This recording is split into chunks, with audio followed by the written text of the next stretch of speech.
ഇന്നത്തെ നമ്മുടെ റെസിപ്പി പറയുന്നതിന് മുൻപായിട്ട് ആദ്യം തന്നെ എല്ലാവർക്കും ഒരു ബിഗ് താങ്ക്സ് പറയാണ്. നമ്മുടെ സബ്സ്ക്രൈബേഴ്സ് ഫാമിലിയിൽ 900K സബ്സ്ക്രൈബേഴ്സ് ആയിട്ടുണ്ട് കേട്ടോ. Thank you so much.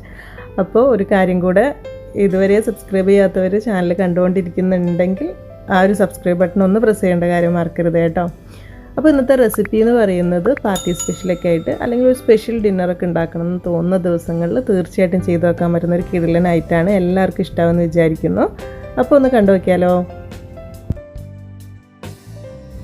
അപ്പോൾ ആദ്യം ഇതിലേക്കുള്ള ആ ഒരു ഫില്ലിങ്സ് റെഡിയാക്കാനായിട്ട് ഒരു 250 ഗ്രാം എല്ലില്ലാത്ത ചിക്കൻ ചെറിയ ചെറിയ പീസാക്കി മുറിച്ചിട്ട് നന്നായിട്ട് കഴുകി വൃത്തിയാക്കി എടുത്തിട്ടുണ്ട്. ഇതിലേക്ക് ആദ്യം ഒരു 1/2 ടേബിൾ സ്പൂൺ സോയ സോസ് ഒഴിച്ചു കൊടുക്കാം. ഇനി ഇതിലേക്കൊരു 1 ടീസ്പൂൺ അറബിക് സ്പൈസ് മസാല ഇട്ട് കൊടുക്കുന്നുണ്ട്. അതിന് പകരം കബ്സ, മന്തി അതിൻ്റെയൊക്കെ മസാല ആയാലും മതി കേട്ടോ, വളരെ കുറച്ച് മതി. പിന്നെ ഒരു 1/2 ടീസ്പൂൺ വെളുത്തുള്ളിയുടെ പൊടിയാണ് ഇട്ട് കൊടുക്കുന്നത്. പൊടി ഇല്ലെങ്കിൽ കുഴപ്പമില്ല, ഒരു 3-4 അല്ലി വെളുത്തുള്ളി ചെറുതായിട്ട് മുറിച്ചിട്ട് കൊടുത്താലും മതി. പിന്നെ ഇതിലേക്ക് കുറച്ച് ഉപ്പ് കൂടെ ഇട്ട് കൊടുക്കുക. ഉപ്പിടുമ്പോൾ നോക്കിയിട്ട് മതി, കാരണം സോയ സോസിൽ കുറച്ച് ഉപ്പ് ഉണ്ടാവും, അപ്പോൾ അതുകൊണ്ട് നോക്കിയിട്ട് മതി. പിന്നെ കുറച്ച് ചെറുനാരങ്ങ നീരോ അല്ലെങ്കിൽ വിനാഗിരി ഒരു ടീസ്പൂൺ അതുകൂടെ ഒഴിച്ചു കൊടുക്കുക.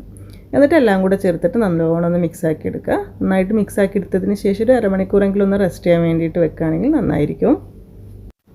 ഇനി ചിക്കൻ ഒന്ന് ഫ്രൈ ചെയ്തെടുക്കാനായിട്ട് 2 ടേബിൾ സ്പൂൺ ഓയിൽ ചൂടാക്കി എടുക്കുക. കൂടുതലൊന്നും വേണ്ട. അതിലേക്ക് നമ്മൾ മസാല ആക്കി വെച്ചിട്ടുള്ള ചിക്കൻ മുഴുവനോടെ അങ്ങ് ഇട്ട് കൊടുക്കുകയാണ് ചെയ്യുന്നത്. എന്നിട്ട് ഒന്നങ്ങ് ഇളക്കി ഇട്ട് കൊടുക്കുക. ഇനി ഇത് പെട്ടെന്ന് തന്നെ വെന്ത് കിട്ടിക്കോളൂ കേട്ടോ, കാരണം എല്ലില്ലാത്ത പീസുമാണ്, പിന്നെ ചെറിയ ചെറിയ പീസായിട്ടുള്ള മുറിച്ചിട്ടുള്ളത്. അപ്പോൾ എന്തായാലും ഒന്നങ്ങ് അടച്ച് വെച്ച് കൊടുക്കുകയാണെങ്കിൽ പെട്ടെന്ന് അങ്ങ് വെന്ത് കിട്ടിക്കോളൂ. ഒരു 5 മിനിറ്റ് അങ്ങ് അടച്ച് വെച്ച് കഴിഞ്ഞിട്ട് പിന്നെ ജസ്റ്റ് സാധാ പോലെ തന്നെ ഫ്രൈ ചെയ്യുന്ന പോലെ തന്നെ ഇളക്കിയിട്ടിട്ട് നല്ലോണം ഒന്ന് വേവിച്ചെടുത്താൽ മതി. കറക്റ്റ് വേവായിട്ടുണ്ടോ എന്നുള്ളത് നോക്കണം കേട്ടോ ഇതുപോലെ വേവിക്കുന്ന സമയത്ത്. അങ്ങനെ ചിക്കൻ പാകത്തിന് ഇത് അത്യാവശ്യം വെന്ത് ഫ്രൈ ആവുന്ന പോലെ ആയി കിട്ടിയിട്ടുണ്ട്. ഇനി ഈ സമയത്ത് ഇതിലേക്കൊരു കുറച്ച് ഒരു സവാളയുടെ ഒരു പകുതി കുറച്ച് വലിയ പീസായിട്ടാണ് മുറിച്ചെടുത്തിട്ടുള്ളത്. ജസ്റ്റ് ഇങ്ങനെ അല്ലിയാട്ടെടുത്ത് എടുക്കില്ല, അതുപോലെ ഏകദേശം ഒരു 1/2 കപ്പിൻ്റെ അടുത്ത് കേട്ടോ. അപ്പോൾ ചിക്കൻ കൂടുതൽ വേണം, ഉള്ളിയൊക്കെ കുറവ് മതി എന്നുണ്ടെങ്കിൽ ഇത്രയ്ക്ക് ഇടേണ്ട ആവശ്യമില്ല. അതിൻ്റെ കൂടെ തന്നെ ഒരു 1/2 കപ്പ് ക്യാപ്സിക്കോ അതുപോലെ തന്നെ ചെറുതായി മുറിച്ചിട്ട് കൊടുക്കുന്നുണ്ട്. പിന്നെ ഇതിലേക്കൊരു പച്ചമുളക് വട്ടത്തിൽ മുറിച്ചിട്ട് കൊടുക്കുന്നുണ്ട് കേട്ടോ, കാരണം നമ്മൾ കുറച്ച് ഉണക്കമുളകൊക്കെ ഇടുന്നുണ്ട്, അതുകൊണ്ടാണ് ഒരു പച്ചമുളക് മതിയാകും. എല്ലാം കൂടെ ഒന്നങ്ങ് ഇളക്കി ഇട്ട് കൊടുക്കുക. പിന്നെ ഉള്ളിയും ക്യാപ്സിക്കൊന്നും ഒരുപാട് ഫ്രൈ ആവേണ്ട ആവശ്യം, വെന്ത് വരേണ്ട ആവശ്യമൊന്നുമില്ല, ഒന്നങ്ങ് വാടി കിട്ടിയാൽ മതി കേട്ടോ ചെറുതായിട്ട്. ഈ സമയത്ത് തന്നെ ഒരു 1/2 ടീസ്പൂൺ ഉണക്കമുളക് ചതച്ചത് ഇട്ട് കൊടുക്കുന്നുണ്ട്. പിന്നെ ഒരു 1/4 ടീസ്പൂൺ ഒറിഗാനോ കൂടെ ഇട്ട് കൊടുക്കുന്നുണ്ട്. ഷവർമയും പിസയും കൂടെ വരുന്നൊരു ടേസ്റ്റ് കിട്ടാൻ വേണ്ടിയിട്ടാണ് കേട്ടോ, ആ ഒരു മസാല ഫ്ലേവറിലാണ് നമ്മൾ ചെയ്യുന്നത്. ഇതിലേക്ക് പിന്നെ മുളക് പൊടി, മഞ്ഞൾപ്പൊടി, മസാലപ്പൊടികളൊന്നും ചേർക്കുന്നില്ല കേട്ടോ. ഇനി നാടൻ മസാല വേണമെങ്കിൽ ഈ രീതിയിലല്ല, നാടൻ നമ്മൾ സാധാ മസാല വെച്ചിട്ടും ചെയ്യാം. ഇതിലേക്ക് ചെറിയൊരു സോസ് കൂടെ കൊടുക്കണം. അപ്പോൾ അതിന് വേണ്ടിയിട്ടൊരു 3 ടേബിൾ സ്പൂൺ ടൊമാറ്റോ കെച്ചപ്പ് എടുത്തിട്ടുണ്ട്. അതിൻ്റെ കൂടെ തന്നെ ഒരു 2-3 table spoon red chilli sauce കൂടെ ഒഴിച്ചു കൊടുക്കുക. ഇതിലേക്കും ഒരു 1/4 ടീസ്പൂൺ ഒറിഗാനും അതുപോലെ തന്നെ ഒരു 1/4 ടീസ്പൂൺ ഉണക്കമുളക് ചതച്ചതുകൂടെ ഇട്ട് കൊടുക്കുക. ഇതിന് പകരം പിസ്സ സോസ് കയ്യിലുണ്ടെങ്കിൽ അതെടുക്കുക കേട്ടോ. അപ്പോൾ അതും കൂടെ ചേർത്തിട്ട് നല്ലോണം ഒന്ന് മിക്സ് ആക്കിയതിന് ശേഷം ഇപ്പോൾ നമ്മൾ റെഡിയാക്കിയിട്ടുള്ള ചിക്കൻ്റെ കൂട്ടിലേക്ക് ഇതിൽ നിന്ന് ഒരു 2 ടേബിൾ സ്പൂൺ ഒഴിച്ചു കൊടുക്കുക. ബാക്കി നമുക്ക് ആവശ്യമുണ്ട് കേട്ടോ ഈ സോസിൻ്റെ മിക്സ്, അപ്പോൾ അതെടുത്ത് വെച്ചാൽ മതി. എന്നിട്ട് ഇതുകൂടെ ചേർത്തിട്ട് നല്ലോണം ഒന്ന് മിക്സ് ആക്കി എടുക്കുക. ഇനി കുറേ സമയം ചൂടാക്കി എടുക്കേണ്ട ആവശ്യമൊന്നുമില്ല, ഇതുപോലെ ഒന്നങ്ങ് ചൂടാക്കി എടുത്താൽ മതി. ലാസ്റ്റ് ഇതിലേക്ക് ഒരു 1/4 കപ്പ് തക്കാളി ചേർത്ത് കൊടുക്കുന്നുണ്ട്. ചെറിയൊരു പീസ് കേട്ടോ, തക്കാളിയുടെ ഉള്ളിലെ കുരു മാറ്റിയിട്ടുണ്ട്. എന്നിട്ട് ഇതോടെ ചേർത്തിട്ടൊന്ന് മിക്സ് ആക്കി എടുക്കുക. തക്കാളി പിന്നെ ഒരുപാട് വെന്തോടേണ്ട ആവശ്യമില്ലല്ലോ, ചെറുതായിട്ടൊന്ന് ചൂടങ്ങ് തട്ടിയാൽ മതി കേട്ടോ. ഒന്നങ്ങ് മിക്സ് ആക്കിയതിന് ശേഷം ഗ്യാസ് ഓഫ് ചെയ്യാം. ചൂടൊക്കെ ആറിയതിന് ശേഷം ഇതിലേക്ക് കുറച്ചൊരു ഒലിവ്സും കൂടി ഇട്ട് കൊടുക്കുന്നുണ്ട് കേട്ടോ. ഉണ്ടെങ്കിൽ 2 കളർ ഇട്ട് കൊടുക്കുക, അല്ലെങ്കിൽ 1 കളറായാലും മതി. അതുകൂടെ ഇട്ട് കൊടുത്തിട്ട് ഒന്നങ്ങ് മിക്സ് ആക്കി എടുക്കുന്നുണ്ട്. നമ്മൾ പിസ്സയ്ക്ക് ഇടയ്ക്ക് കടിക്കുന്ന ആ ഒരു ടേസ്റ്റ് ഒന്ന് കിട്ടാൻ വേണ്ടിയിട്ടാണ്.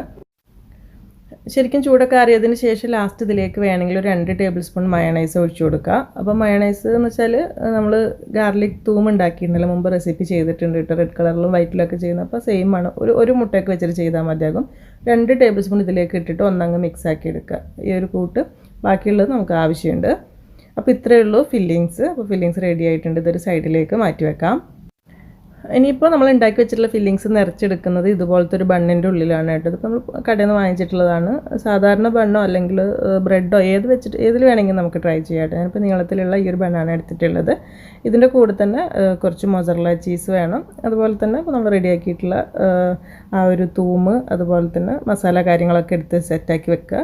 പെട്ടെന്ന് തന്നെ ഫില്ലാക്കി എടുക്കുക. എല്ലാം കൂടെ ഒന്നിച്ചെടുത്ത് വെക്കുകയാണെങ്കിൽ ഇനി ഇത് ചെയ്യുന്നത് എന്താണെന്ന് വെച്ചാൽ ഒരു ബണ്ണ് എടുത്തതിന് ശേഷം അതിൻ്റെ സൈഡ് ഭാഗം ഒന്ന് മുറിച്ച് കൊടുക്കണം. ഇതിപ്പോൾ ആദ്യമേ മുറിച്ച് കിട്ടിയിട്ടുള്ളതാണ് വാങ്ങിക്കുമ്പോൾ തന്നെ. എന്നിട്ട് അതിൻ്റെ ഉള്ളിലേക്ക് നമ്മൾ റെഡിയാക്കി വെച്ചിട്ടുള്ള ഒരു തൂമ അല്ലെങ്കിൽ മയനൈസ് ഉണ്ടെങ്കിൽ അത് രണ്ട് സൈഡിലും ആവശ്യത്തിനുള്ളത് ആക്കി കൊടുക്കാം. ഇനി നമ്മൾ റെഡിയാക്കിയിട്ടുള്ള മസാലക്കൂട്ട് 2-3 ടേബിൾ സ്പൂൺ വെച്ച് കൊടുക്കുക. രണ്ട് സൈഡിലും വേണ്ട, ഒരു സൈഡിൽ മാത്രം മതിയാകും കേട്ടോ. എന്നിട്ട് അതിൻ്റെ മേലേക്ക് കുറച്ചൊരു മൊസറല്ല ചീസ് ഇട്ട് കൊടുക്കുക.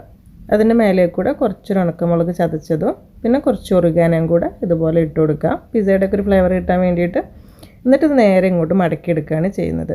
ഇനി നമ്മൾ ആദ്യം മാറ്റി വെച്ചിട്ടുള്ള ഒരു ടൊമാറ്റോ കെച്ചപ്പിൻ്റെയും ചില്ലി സോസിൻ്റെയും മിക്സ് ഉണ്ടല്ലോ, അത് നല്ലോണം ആക്കി കൊടുക്കുക. ആവശ്യത്തിന് കുറച്ചിങ്ങനെ മേലേക്ക് കൂടെ, അതിൻ്റെ മേലേക്ക് കൂടെ കുറച്ച് ചീസ് കൂടെ വെച്ച് കൊടുക്കുക. ചീസ് കുറച്ച് കൂടുതലുണ്ടെങ്കിൽ നന്നായിരിക്കും. എന്നിട്ട് ലാസ്റ്റ് കുറച്ച് ഉണക്കമുളക് ചതച്ചതും ഈ പറഞ്ഞ പോലെ തന്നെ ഇത്തിരി ഒറിഗാനോയും കൂടെ മേലേക്ക് കൂടെ ഇട്ടെടുക്കുക. എന്താ ഈ ഒരു രീതിയിലാണ് വേണ്ടത്. അപ്പോൾ ബാക്കിയുള്ളതും കൂടെ നമുക്കിതുപോലെ തന്നെ ചെയ്തെടുക്കാം. നമ്മൾ റെഡിയാക്കിയിട്ടുള്ള ആ ഒരു ചിക്കൻ ഫില്ലിങ്സ് ഉണ്ടല്ലോ, അതിൻ്റെ അളവിൽ ഒരു 4 ബണ്ണ്, ഈ വലുപ്പത്തിലുള്ള ബണ്ണ് നിറയ്ക്കാനുള്ളത് ഉണ്ടാവും കേട്ടോ. ഞാനിപ്പോൾ ഇവിടെ 3 ചെയ്തിട്ടുള്ളൂ, ഒന്നിനും കൂടുതൽ ബാലൻസ് ഉണ്ടാവും. ഈ വലുപ്പത്തിലുള്ള 4 സുഖമായിട്ട് ചെയ്തെടുക്കാനായിട്ട് പറ്റും. മൊത്തത്തിലേക്ക് ഒരു 200 ഗ്രാം ചീസാണ് കേട്ടോ ഈ ഒരു 3 ബണ്ണിലേക്കും കൂടെ വേണ്ടിയിട്ട് എടുത്തിട്ടുള്ളത്. ഇതിനി ഓവനിലോ പാനിലോ എങ്ങനെ വേണമെങ്കിലും ചെയ്യാം. അപ്പോൾ ആദ്യം ഒരു ഇത്തിരി ബട്ടർ പാനിലൊന്ന് ആക്കി കൊടുക്കുക. പാനിൽ ചെയ്യുന്ന രീതി ആദ്യം നോക്കാം കേട്ടോ, അത് കഴിഞ്ഞിട്ട് ഓവൻ നോക്കാം. ഇതിലേക്ക് റെഡിയാക്കി വെച്ചിട്ടുള്ള ഒരു ബണ്ണ് വെച്ച് കൊടുക്കുകയാണ് ചെയ്യുന്നത്. എന്നിട്ട് വളരെ ചെറിയ തീയിൽ അടച്ച് വെച്ചിട്ട് 4-5 മിനിറ്റ് മതിയാകും. അപ്പോൾ ഒരു പഴയ തവ ഉണ്ടെങ്കിൽ അതൊന്ന് ചൂടാക്കിയിട്ട് അതിൻ്റെ മേലെ വെച്ച് കൊടുക്കുകയാണെങ്കിൽ കൂടുതൽ അടി കരിഞ്ഞു പോകുന്ന പ്രശ്നമൊന്നും ഉണ്ടാവില്ല. ഒരു 3-4 മിനിറ്റ് വളരെ ചെറിയ തീയിൽ വെക്കുമ്പോഴേക്കും അതിൻ്റെ മേലെയുള്ള ചീസൊക്കെ നല്ലോണം മെൽട്ടായിട്ട് കിട്ടിയിട്ടുണ്ടാവും. ഈ ഒരു രീതിയിലൊന്ന് മെൽട്ടായി കിട്ടിയാൽ മാത്രം മതി. അപ്പോഴേക്കും ഉൾഭാഗത്തൊക്കെ ചൂടെത്തിയിട്ട് നല്ല കറക്റ്റ് ടേസ്റ്റിനായി കിട്ടിയിട്ടുണ്ടാവും. അപ്പോൾ പാനിൽ ചെയ്യുകയാണെങ്കിൽ നമുക്ക് സുഖമായിട്ട് 2-3 വേണമെങ്കിലും ഈ ഒരു പാനിൽ തന്നെ ഒരു സമയത്ത് തന്നെ ചെയ്തെടുക്കാം കേട്ടോ. ഇതിപ്പോൾ ഇത് എടുത്തിട്ട് ഒരു പാത്രത്തിലേക്ക് മാറ്റി വെക്കാം. ഓവനിൽ ചെയ്യുന്ന സമയത്ത് ഇതുപോലെ ഒരു കേക്ക് ടിന്നാണ് എടുത്തിട്ടുള്ളത്. അതിൻ്റെ ഉള്ളിലേക്ക് കുറച്ചൊരു ബട്ടർ ബ്രഷ് ചെയ്ത് കൊടുക്കുക. എന്നിട്ട് 2-3, അപ്പോൾ നമുക്ക് വലിയ ടിന്നിലൊക്കെ ആണെങ്കിൽ 2-3 ഒക്കെ ഉണ്ടെങ്കിൽ ഒന്നിച്ച് സുഖമായിട്ട് ചെയ്തെടുക്കാനായിട്ട് പറ്റും. ഇതിൻ്റെ ടെമ്പറേച്ചർ എങ്ങനെയാണെന്ന് വെച്ചാൽ 10 മിനിറ്റ് പ്രീ ഹീറ്റ് ചെയ്തിട്ടുള്ള ഓവനിലേക്ക് നമ്മൾ കേക്കൊക്കെ വെക്കുന്ന പോലെ തന്നെ. എന്നിട്ട് 180 ഡിഗ്രി സെൽഷ്യസിൽ ഒരു 4-5 മിനിറ്റ് മതിയാകും.